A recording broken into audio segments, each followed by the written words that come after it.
guterana Imana bikoze ihimbazwe. Turashimira abashumba abakozi b'Imana babonye ko uyu munsi ariko tugomba guhagarara hano tukaganira ijambo ry'Imana.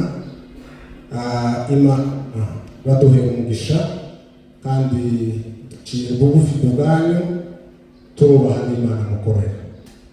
Twiyegereje abantu bose kugira ngo tuze kubana mu mwanya w'ijambo, nimutegera tukabana. Ndazi ko hari igitangaza. Bwana Yesu asifiwe. Ibampere Helena microphone, abari muri kabine niyibaze kwitunganya, hanyuma Kennedy yegere piano, bampere Larson na madame microphone nabo hari ubwo tuza gukoresha n'umwanya ko tuza kurihabwa na Mwuka Wera. Helena natusomere mu gitabo cya Nehemiya ibice 2 murongo wa 20. Niyo teme dufite yo ku kwezi k'umunani, uze kurangiriza mu buhanuzi bwa Amosi ibice 9 n'umurongo wa 11.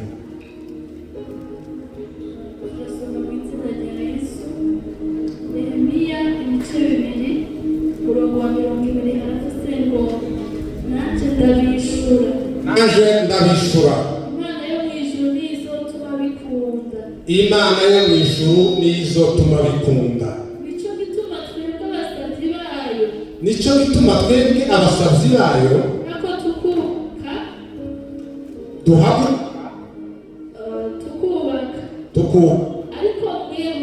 ariko mweho nta mugabane nta bubasha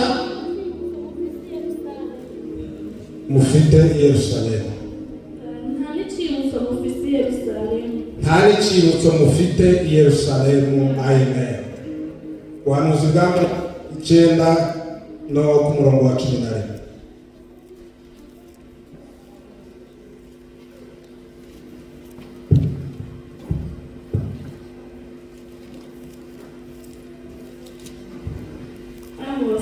Igice 9 murongo wa 11 haravuze ngo kuri uwo munsi nzozura urusago rwa Dawidi rwatenze, nzibire ibihengere byarwo, nongere sanasane ahaze hago, wubake umere nk'uko hahoze kera. Amen. Bwana Yesu asifiwe. Tugiye kubana mu mwanya w'ijambo.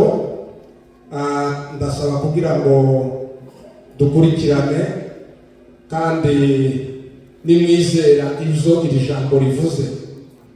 Sinzi umuntu tugiye kuvugana hano, ariko mu byo tugiye kuvuga Bibiri ijambo ry'Imana aharangije mu buhanuzi bwa Amosi.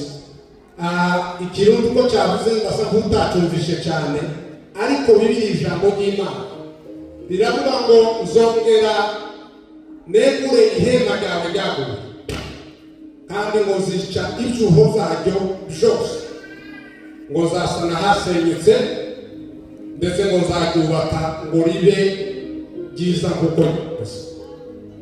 Bwana Yesu asifiwe. Ijambo tugiye kuganira nituza kurisoza kuba ritegereye, Imana iraza kwegura ihema ryawe aho ryaguye. Haleluya. Imana iregura ihema ryawe aho ryaguye.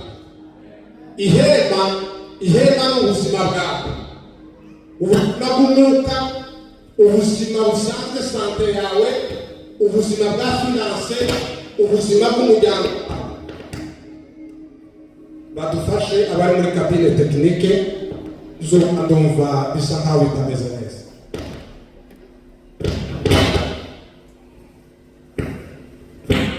Nari mvuze ngo ihema ushobora kuba umuryango wawe. Bwana Yesu asifiwe. Ihema rishobora kuba ibitorero, ihema kuba igihugu. Ijambo ry'Imana mu buhanuzi bwa Mose ryavuze ngo nzegura ihema ryawe aho ryaguye, kandi nzica izuho byose biririmo. Lepreshe nzasiba.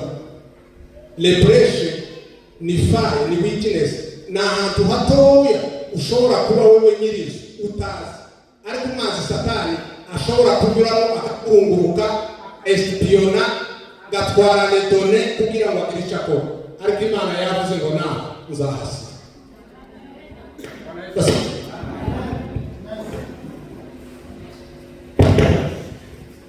Ibyuma bigende neza.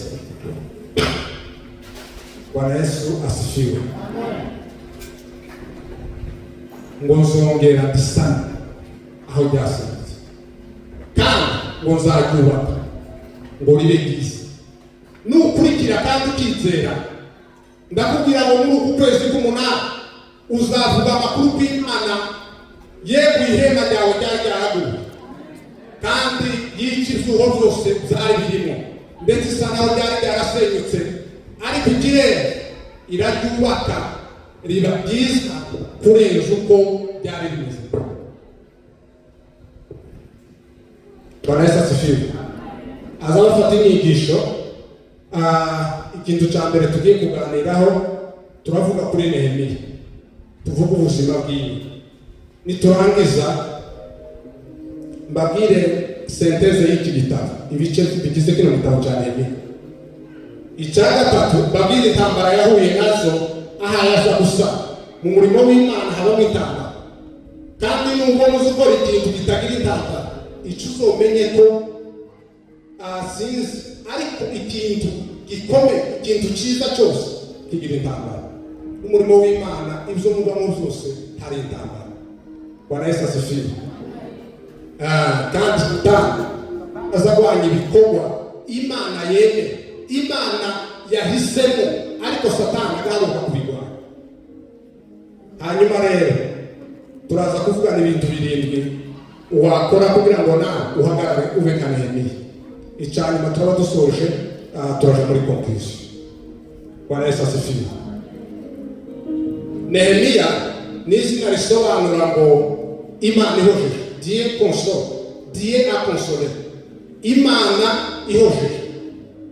Nimba hari umuntu tuvugana uyu munsi ushobora kuba ahaye ari, ushobora kuba ahaye anyura mu bihe bituma ari, reka nkubwire ngo hari Imana izihoza. Lagrima denisation kodrima, hari Imana izihoza amarira. Yahojeje benshi, yahojeje basa, yahojeje Bana, ihoza abantu Nehemiya n'abandi. Iyo Mana n'ubu iracyakora. Nawe uyu munsi uze kuguhoza amarira wari kuri, mu izina rya Yesu Kristo. Nehemiya ni umugabo w'umuyuda. Uyu Nehemiya yari i Babuloni, hariya mu bwami bwa Perse. Ni ukuvuga ngo niyo Irani ya none, Irani hariya te Irani. Nehemiya yari yaragiye mu buhunzi, yari yarahunze bava iwabo i Yerusalemu, ngo barangize bimukira hariya muri Irani ya none, ariko icyo gihe yitwaga ingoma y'Abaperesi, kandi niho hari muri santere, niho hari hakuru. Biriya bihugu byose bya Moyen-Orient hariya mu burasirazuba bwo hagati, biriya bihugu bigize ubu ngubu nibyo biri uhabona, za Irani, za Israel zirimo, za Siri, za Turki,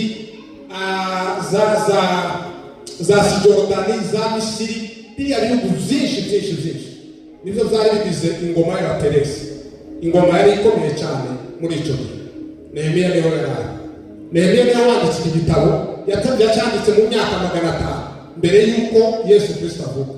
Ni ukuvuga ngo iki ni igitabo kigize imyaka 2500. Kandi iki gitabo cyahoze cyitwa igitabo cya Ezra, kuko ariwe nawe wari ufite misiyo yo gucura abantu bava mu bunyage. Abantu kenshi bagiraga confusion bakacita ngo ni igitabo cya Eze, ariko igihe cyarageze bamenya ko iki gitabo atari icya Eze ahubwo ari igitabo cya Nehemiya. Bwana Yesu asifiwe. Nehemiya icyo atwigisha ni umwete gukorana umwete mu byo murimo, kandi uwo mwete wiwe ntabwo wari umwete gusa ngo ni kuraje yari afite mu byo akora, ariko wari umwete ushingiye ku gusenga Imana. Bwana Yesu asifiwe. Nawe ugira umwete mu nzu y'Imana, ugira umwete mu nzu z'ukora, ugira mu ijambo ry'Imana. Uwo niwe Nehemiya. Nehemiya ni umugabo twigiraho amateka akomeye yo gusana ibyangiritse. Muri iri jambo, umutwe w'ijambo wenda kugira ngo baraze kure, ni ukuvuga ngo dufite Imana. Nous avons les dieux qui restaurent ce qui est tombé, ce qui est perdu. Dufite Imana izayongera kuzutsa ibyaguye, ibyaho byari byaraguye, Imana yongera ibivutse mu izina rya Yesu. Niryo jambo tuganira, Imana izayongera kuzutsa ibyari byaraguye. Hanyuma rero Nehemiya mu bimuranga, ikintu cya mbere ni umugabo utanzwe n'amasengesho, wasengaga cyane. Iyo niyo karakterisitike ya mbere ya Nehemiya. Ikindi kigira kabiri ni umugabo wari ufite kwizera. Ikindi kigira gatatu yari umugabo ufite iyerekwa, vision, iyerekwa, icyerekezo. Ikindi kigira kane yari umugabo w'umwete, yari afite courage. Kandi abanyamwete bazabawugira no mu ntambara, bazabawugira no mu bibazo. Nehemiya yagaragaje umwete mu gihe cy'ibibazo, igihe ibintu utacyizeye, igihe ibintu byasenyutse, igihe ibintu bimeze nabi, ariko akomeza kuba umugabo wagaragaje umwete. Bwana Yesu asifiwe. Ikindi yari umugabo w'inyangamugayo, udafite ikintu na kimwe ngo muretusha. Abo bantu barabuze muri iki gihe, abo bantu barabuze. Kandi mureke mbabwire, imyanya yose irimo abantu, ariko ababuze ni abantu b'inyangamugayo, ni abantu bubaha Imana. Indi myanya yose abantu niyo mutoyigwana irahari, ni iy'abantu. Ariko imyanya idafite abantu ni imyanya y'abantu b'imfura, abantu bari honete, abantu b'ukuri. Iyo niyo myanya yose, ariko Imana ibagira abanyakuri muri iki gihe. Bwana Yesu asifiwe. Ikindi kintu yari afite ni umugabo wari fidele, udahemuka, umugabo utociye hirya no hino, umugabo enome fidele. Imana ikeneye abagabo fidele, Imana ikeneye abadamu bari fidele, Imana ikeneye jeunesse fidele. Katonda wawe. Ikindi kintu yari umugabo ufite angaje, ubwitange mu murimo w'Imana, ubwitange mu byo mukora, ubwitange mu miryango, ubwitange mu gihugu, kwitanga, commitment. Ikindi yari afite ni umugabo wari ufite leadership, ubuyobozi, turaza kubivuga. Ikindi yasubiye kuvugurura ibihe byiza byo gusenga, le renouveau spirituel. Ibi ni byo bintu Nehemiya dushobora kumwigira. Bwana Yesu asifiwe. Hanyuma iki gitabo kigabuye mu bice bibiri. Igice cya mbere kiravuga hejuru yo gusubira i Yerusalemu, ni isura imwe ukageza ku isura ya kabiri. Nugisoma neza ni igitabo gifite ibice 13, ariko igice cya mbere kiravugamo gusubira kwa Nehemiya i Yerusalemu, isura ya mbere ukageza mu ya kabiri. Isura ya kabiri rero ibyo bivuga muri icyo gitabo, aravuga kubakwa kw'inkingi, nazo sura ya gatatu ukageza mu isura ya karindwi. Kandi uko kubaka kwamusabye iminsi 52, inkingi kugira ngo zubakwe i Yerusalemu zasabye iminsi 52. Urumva ni hafi amezi. Igice cya gatatu kiravuga ukuntu abantu bongeye kuremeshwa n'amajambo y'umugabo witwa Ezra ngo abasomera biriya mu mategeko ya Mose, asubira mu zagezwe, ababwira ukuntu bacumuye bava ku Mana, ariko Imana yo ntiyabata, kandi ngo ayo majambo ngo yabacyuse mu mitima. Bwana Yesu asifiwe. Ngo abantu barihana kandi ngo bongera bagarukira Imana. ngo ndetse bigeraho ngo bari barashatse abagore b'abanyamahanga ngo barabasezerera. Kugira ngo tugendane n'Imana hari ibintu tugomba gusezerera mu buzima bwacu. Ibintu byose bikubuza kujana n'Imana, ibyo ngibyo bisezerere mu izina rya Yesu. Bwana Yesu asifiwe. Icyakane rero habayeho organisation du pays, habaye ivuze cya gatatu, igice cya gatatu kiri mu isura y'umunani ukagera mu isura ya 10. Aho haravuga amakuru y'ukuntu Eze yasubiye kugarura abantu ngo abasomera amategeko ya Mose, ababwira ibintu byose Imana yari yaravuze, avuga n'ukuntu bayicumuyeho, ngo abantu barongera kandi ngo barahagara kandi ngo bihanisha, ndetse ngo n'abari baragenze nabi kugeza ngo kubashatse abanyamahanga ibiri ivuga n'ibisha. Igice cya nyuma ni organisation du pays, aménagement du territoire ndetse na Eglise urusengero, ngo basubiye kandi koruganiza, barasubira batangira ubutangaje. Ni mu isura ya 11 kugeza mu isura ya 13, aho bari ko organiza ibintu byose, ibintu byari zaragize akavuyo, ibintu bibarine, ngo barangize barasubira batangira gutondeka ibintu neza ubutangaje. Bwana Yesu asifiwe. Iki ni igihe mugomba gusubira mu bintu mukareba aho bipfira, ibintu mugasubira mukabireba mukamenya ngo si ibintu bihari bipfira. Bwana Yesu asifiwe. Mu miryango yanyu bimeze gute? Ni hehe tutagenda? Ngo barongera neza, ngo basubize ibintu mu rusaho, baravugurura ibintu byose byari byarageze nabi, ngo abatanzika ngo bongera kugaruka mu murimo wabo w'ubutambyi. Iki ni igihe Imana ikeneye abantu bari nka ba Nehemiya, bagomba kuvuga, bagomba kuvugurura ibintu kandi bigasubira bigafata iyindi forme. Haleluya! Imana ikeneye abantu muri icyo gihe. Imana ikeneye umugabo, Imana ikeneye umudamu, Imana ikeneye umusore, umuhungu cyangwa umukobwa, wokongera kuvugurura ibintu bikorwa. Bwana Yesu asifiwe. Nehemiya rero tudatinze yari Babuloni, kandi ngo yari umuhereza umwami Artazerusi, ngo niwe wamuheshaga vino. Murumva ko yari afite akazi keza cyane yakubwa, iyo niyo ari fonction yiwe. Ariko ngo amenya amakuru k'iwabo hasenyutse, inkike zasenyutse. Ngo amaze kumva ayo makuru, ngo ayo makuru aramubaza, tiyita ko ari ubwami wamerewe neza. Bwana Yesu asifiwe. Hari umurimo w'Imana uhora ukubabaza, ukababara, ukumva uraye nabi kubw'umurimo w'Imana, kubw'itorero ry'Imana, kubw'abadamu bagenzi bawe bahe bagenda nabi, uhora ubabara. Ibyo bisa bikubabaza, kubw'abagabo bagenzi bawe bagenze nabi, kubw'abasore bagenzi bawe, ukarara ugasinzira. Ngo amaze kumva amakuru, il a été profondément attristé n'ibibazo by'aba Yerusalemu. Amenya ko iwabo ngo habaye amatora, amenya ko iwabo habaye ruine, ibintu byose byagenze nabi. Ngo arababara. Ikintu cya mbere yarababaye. Uzubabazwa n'umurimo w'Imana, uzubabazwa na bagenzi bawe bahebayuba, uzubabazwa n'abandi muturanye.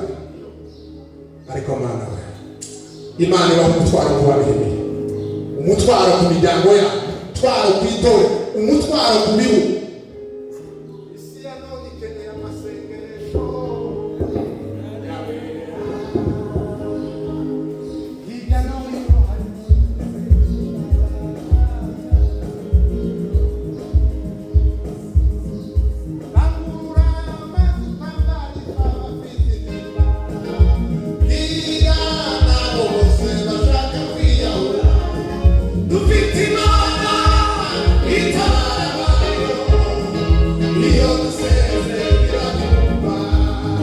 Do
Haleluya.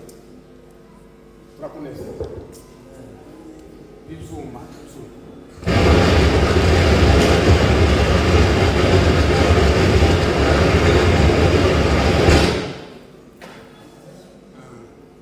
Ababishinzwe ugufashe ireke guteza mu izina rya Yesu. Ufite Imana isitabara abantu. Ntabwo isitabara. Naba bafite umutwaro. Ntawe ugira umutwaro Imana itazisubiza. Bwana Yesu asifiwe. Haleluya. Hanga yarasenze igihe kimwe wagera abatarabi akivuga mu magambo asohoka. Atobore ahagarara akanyemera ubuzima. Ariko Imana kugira aho abantu batazabumva Imana irahari. Kandi aho Imana izayumva ni umutima, izireba umutima. Bwana Yesu asifiwe. Nigeze mbwira Samweli yavuga ngo Samweli we ntabwo nza ndeba kuko abantu bareba. Aba bene Isayi bose wabazanye ndabareba nabagaye. Umutima wanje montere na kuri presiyo. Ariko muri iki gihe ndashaka ko mubabaga Imana. Mubabaga Imana. Muwabasore Imana. Bwana Yesu asifiwe. Nimbi wawe ibintu bigenda. Nimbi wawe ubona iwawe ibintu bigenda. Tukazutekereza ngo wumve ko no hanze ariko bimeze. Bwana Yesu asifiwe. Nehemiya iyo aza gukorera kuko ubuzima bwiwe bwari bumeze umuheresha wa fili ntabana atekereje iwabo. Bwana Yesu asifiwe. Ariko Imana naho yakuzamura ukabona ibintu bimeze neza, ariko uzutekereza umvuge ngo se n'abandi niko bimeze. Bwana Yesu asifiwe. Mugira agahinda, mugura ishaka ry'umurimo w'Imana, murare mudafunguye umurimo w'Imana, murare mudafunguye n'ibiryo kugira ngo Imana igire ikikora. Ndasenga aravuga ngo Uwiteka ngo numvishije impuza. Icya mbere ngo numvishije impuza, icya kabiri ngo zintera ubwoba, icya gatatu aravuga ngo uhembure umurimo wawe hagati muri iyi myaka, icya kane aravuga ngo ariko nunarata ngo wibuke kubabarira kuko uri umunyambabazi. Bwana Yesu asifiwe. Imana ikeneye abagabo kandi Imana ikeneye abadamu, Imana ikeneye abahungu kandi. Bwana Yesu asifiwe. Ngo ayo makuru yumvishije ngo aramubabaza cyane, agira agahinda ko mu mutima, ntiyabibwira umwana, ariko ngo arasenga kandi ngo arisonzesha ngo ahaye asaba Imana kugira ngo imwemerere aje gusana i Yerusalemu. Ikibazo cyabaye turi mu gusaba abantu uruhusa tutararusaba Imana. Hakenewe gusaba Imana. Yasabye Imana uruhusa, Zebe uriya mwami Arutazeruzi yamabona ko afite agahinda, aravuga ngo Nehemiya we ko mpaye ngo mutameze neza. Aramubwira ngo mwana numvisha amakuru yose Yerusalemu hahindutse amatongo, Yerusalemu ibituro by'abasogokuruza zarasitse, ngo no ubinemereye ngo mpuruhusa ngo nkagenda ngo nkaja gusubira kubasa. Ani bahindura abagabo bareka ba Nehemiya, ibahindura abadamu bitwa bagomba gusubira niro cy'Imana. Bwana Yesu asifiwe. Kunda Eliya cyane. Igihe kimwe hariya i Samariya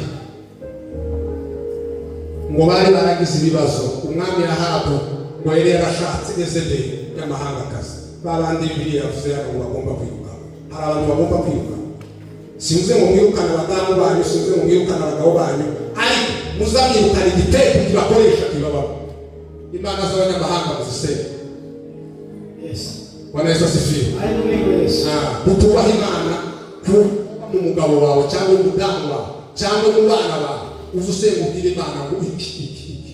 Nawe nigeze kuvuga ngo igihe akoze ambaga Uriya Betisheba aravuga ngo Mana uyu mutima uyu wowe, ariko ndawukugaye ndemera uyukuremo.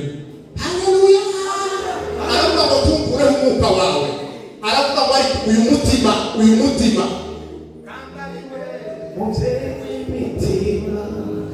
kandariwe muteri w'imitima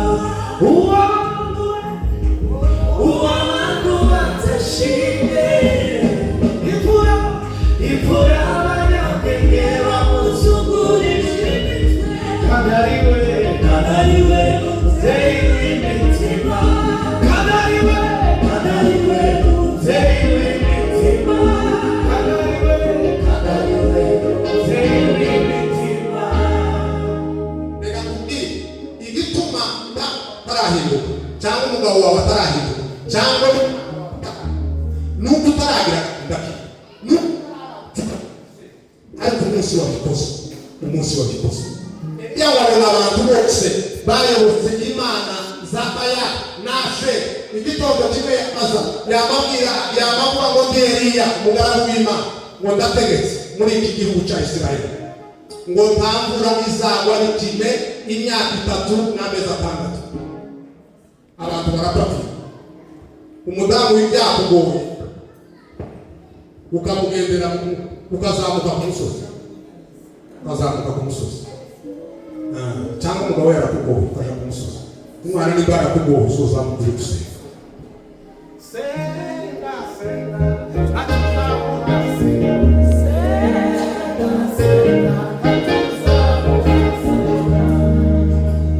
ikibazo abantu tibasenga. Iyo niyo ngorane abantu tibasenga.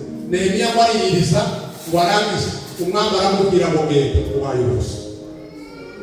Bwana Yesu asifiwe. Ngo uhaye uruhusa genda wamwandikira n'inzandiko. Aravuga ngo genda. Nehemiya aragenda. Mutegere ibyabaye agezeyo.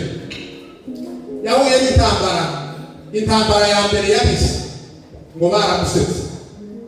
Baramuseka bamuhindura umuntu w'umuswa. Baravuga ngo ivuje gukora ibitabera. Wakubwiye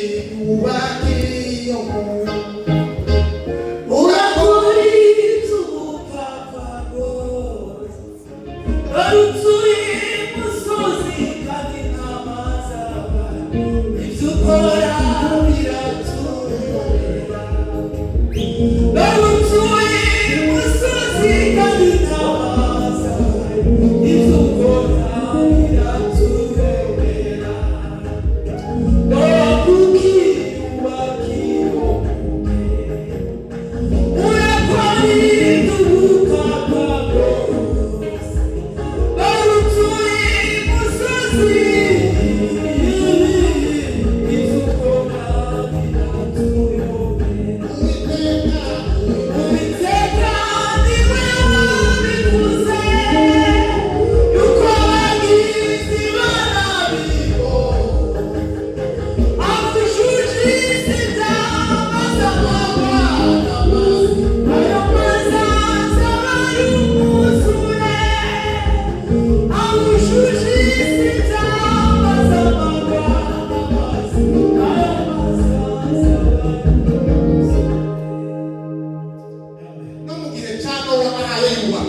abantu baramusetse baravuga ngo uyu musaza yaracanganije. Reka kubwire no murimo w'Imana kandi waravuganye n'Imana. Satani azagurutsa abantu bo kuguseka. Ariko Nehemiya icyo gihe cyose yaramuseka. Nehemiya icyo yakoze ngo yarasenze. Bwana Yesu asifiwe. Solution gusa kuba guseka ntabwo kubishura uzosenga. Abantu bagwanya igikorwa urimo umurimo w'Imana bakagwanya umuryango wawe bakagwanya itorero ukoreramo bakagwanya ikigenero uzofutame ku mavi. Bwana Yesu asifiwe. Haleluya.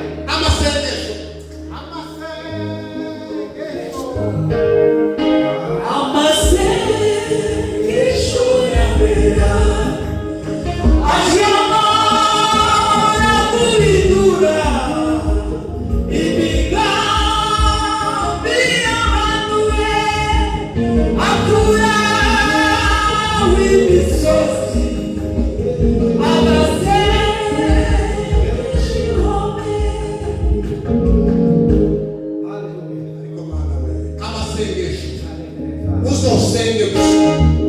uzosenge. Pawulo aravuga yandikira Abagalatiya yandikira Abaefeso arababwira ngo igisigaye ngo mukomerere mu Mwami ngo no mu mbaraga ze nyinshi. Aravuga ngo mutware intwaro zose z'Imana ngo kugira ngo mubashe guhagarara ngo mudatsinzwe n'uburiganya bwa Satani. Kuri 16 aravuga ngo ikigeretse kuri ibyo umutware kwizera nk'ingabo ngo ariko kuzazimya imyambi ya wa mubi yakumurira. Reka mbabwire nta kindi kiza gisenya, nta kindi kiza gikuraho abaguseka bakugowe solution gusohoka. Wanaweza sifiwe.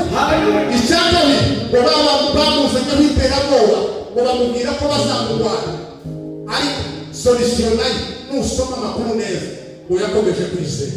Ni umugabo ngo wubaka akubaka ukuboko kumwe ngo kwa kubaka ukundi gufite intwaro yo kurwana. Intambara yawe Pawulo avuga ngo timeze nk'izana. Abo dukirana ngo saba afite inyama n'amaraso, ahubwo ngo ni imyuka mibi. Ngo kandi n'abanyabushobozi ngo bategeke igisi yumije ngo ni n'abanyabutware. Ariko baravuga gusa ngo mwambare intwaro zose z'Imana kugira ngo mubashe guhagarara mudatsinzwe n'uburiganya bwa Satani. Bwana Yesu asifiwe. Haleluya. Icyagatatu cyabaye ngo habayemo amacakubiri, habayemo amacakubiri lemezatanga ngo abakene ngo bari bafite ikibazo cy'uko baronka ibiryo, noneho ngo baza kugusa ku batunzi, abatunzi ngo bakabibaheza ariko ngo bakabasaba gaje ikomeye. Ibi by'amakeredi n'ibindi muza mubona byatangiyeho imyaka icyo gihe 200,200,500 icyo gihe za keredi zari zitanga, bakabasaba inyungu nyinshi zamyeho. Ntabwo ari ibyo ufite pasiteri yarabivuze hano dimanche, abantu bamuriye amafaranga n'igihe cy'abanemiya bari kuyaga abantu, ariko Nehemiya ngo aragaruka ngo yicaza bene wabo ngo arababwira ngo ariko mw'abantu nta mitima mugira, ushize twacunguye bene wacu bari baragurishijwe mu mahanga, none namwe niko mugiye kubagera. Ibi ngibi ngo ahana abantu bose ngo batangaga ngo ayo mafaranga y'inyungu ikabije, kandi ngo barihana ngo baremera kubasubiza ibyo. Hari abandi barayitutse abantu banahita zifiru ngo hari n'umusoro batangaga ibwami nawe ngo wari ubaremereye ngo bitageraho abantu ngo bayipoteka imirima yabo, abandi ngo bagatanga abana babo. Isi irimo abantu bafite amafaranga bagize imitima myiza, nta mukene woba. Muravuga nta mukene woba. Bayironi masike bomera amafaranga bafite kuri none, nta mukene woba. Ariko siko bashaka, bakeneye ko mukena ndetse nuko barakora ibintu bikomeye kugira ngo n'imirimo mwabona nayirangiye muhinduka abakene, nibarangiza ba influence systeme zabo z'isi satanike ibyo bashaka birushuka. Ariko Nehemiya guhagarara k'umugabo ngo arabikizo nk'ibyo ngo abantu barihana ngo baravuga ngo twemeye kubasubiza ibintu twarabatwara kandi ngo tutabasaba amafaranga. Bwana Yesu asifiwe. Haleluya. Uwo ni umukozi w'Imana, uwo ni umukozi w'Imana Nehemiya. Intambara y'indi yahuye bari abagabo ba Tobiya ba Senibarati ba Geshemu ngo bararushe kuko bamubwiraga bumva ntahaya bumva ngo bazana umugabo umwe yigira umuhanuzi waje mu rusengero ngo arakinga. Umugabo witwa Shemeye ngo arangiza aramuhamagara ngo aramubwira ngo usange hano mu rusengero kuko namenye ko bateguye kukwica, iri joro barakwica, none ngwino usange hano mu rusengero kugira ngo ariho duhunge. Haleluya. Imana ibarinde ba Shemeye mu izina rya Yesu. Muzabirinda. Ubu nyine hari abantu bigira ngo n'abakozi b'Imana bafite ivyumba by'amasengesho, abantu barangiza bakirukirayo. Bibiliya ivuga ngo ni mu gihugu bw'inzoka. Birabasaba gushishoza, birabasaba gushishoza. Hari ivyumba biri mu gukorerwa ibintu bikomeye. Muza gusengera mureke kugenda mwikora. Ubicyo gihe bashize abana kandi ngo baracana, ariko kubera ko yari asenze Imana Imana imuha gutahuka, amenya ko yatumwe na ba Senibarati, amenya ko yatumwe na ba Tobiya, amenya ko yatumwe na ba Geshemu. Ngo yambi n'amazina si inama zose mugomba kwemera. Mbere y'uko wemera inama y'umuntu ubanza umenye ngo se uyu uhabwa inama niyi, ese zibe yarabitunganije kugira ngo aze kumufasha. Bwana Yesu asifiwe. Twihuta kuko umwanya ugiye ni ukuvuga iki. Reka mbabwire ibintu birindwi turangiza dusoza. Mwanya wabiri, ikintu cya mbere Nehemiya afite n'umugabo wari ufite declaration waturanaga kwizera, yaturanaga kwizera. La déclaration de la foi et la confiance en Dieu. N'umuntu muzo yaturaga afite kwizera, yiringiye Imana. Kandi reka kubwira ijambo ryose uzatuza kwizera, ubwo ni urufunguzo rwo gutsinda. Wanaweza sifiwe. Haleluya. Imana ibaho urufunguzo mu izina rya Yesu Kristo. Amen. Kandi no kwizera gusa. Iyo ufunguje kwizera, ibintu byose bizabikora. Icya kabiri umuntu agomba kumenya kugira ngo ube Nehemiya, ni ukumenya ibintu mbere y'uko yabaye guverineri. Ariko mbere y'uko aba guverineri, Nehemiya yari yamenye ibintu bitatu by'ingenzi, kandi nawe ubimenye bizagufasha. Icya mbere yamenye identite yiwe, amenya uwo ari we, dini, urinde, ituriye, ki etu. Iyo wamenye uwo uri we, apana kwimenya iwanyu nimba barananiwe tubisobanura ko nawe uzahana. Wanaweza sifiwe. Haleluya. Iwanyu nimba batazubaka tubisobanura ko utazubaka.